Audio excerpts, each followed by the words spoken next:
if you want to reset the oil change indicator on a 2018 Volkswagen Tiguan, well, there are a few things that you may need to do here. So first things first is you want to turn the ignition off.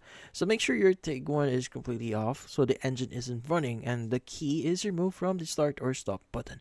Or in this case, you want to make sure the start or stop button here is on the off state. So next is on the instrument cluster, find the zero point 0.0 button or similar odometer or trip reset button. Then press and hold this button.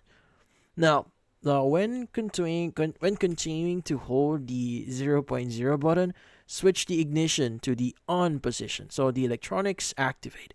Now, but don't start the engine. This one's really important. Keep holding the button until the display shows a prompt like reset oil surface.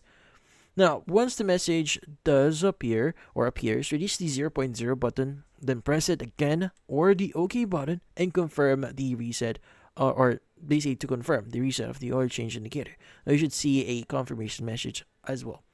Now, you want to go and just switch the ignition off again briefly, then start the ignition normally. Check the oil change, the change reminder light or indicator has cleared. If it's gone, you're pretty much good to go. And that's about it. So, hopefully this video was able to help you. Like and subscribe to our channel. Thank you for watching.